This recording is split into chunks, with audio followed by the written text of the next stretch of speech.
Kings Marathi story. मीठ विक्रेता आणि त्याचं गाढव। एक फेरीवाला होता।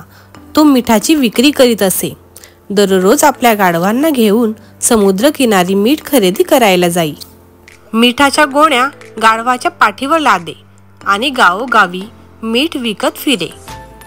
त्या दिवशी फेरीवाला समुद्रकिनारी आला, मीठ विकत घेतले आणि निघाला। रस्त्यात एक ओढा आडवा आला। ओढ्याला पाणी वाहत होतं। रस्ता निसरडा होता। गाढवाचा पाय घसरला आणि तो पाण्यात पडला। गाढव धडपडत उठले, पुन्हा चालू लागले। गाढवाच्या लक्षात आलं, पाठीवरच्या मिठाचं ओझं पूर्वीपेक्षा कमी झालं आहे। पाठीवरचं बरंचसे मीठ पाण्यात विरघळलं होतं। दुसऱ्या दिवशी फेरीवाल्यानं गाढवाला समुद्रकिनारी आणलं। मिठाची पोती त्याच्या पाठीवर लादली। ओढा ओलांडताना गाढव पुन्हा घसरलं, पुन्हा उठलं, पण यावेळी गाढवानं मुद्दाम पडायचं नाटक केलं होतं। गाढवाच्या हेतूची कल्पना फेरीवाल्यास आली, पण तो काही बोलला नाही। पुन्हा गाढवाला घेऊन समुद्रकिनारी आला। यावेळी मात्र मालकानं मीठ खरेदी केलं नाही।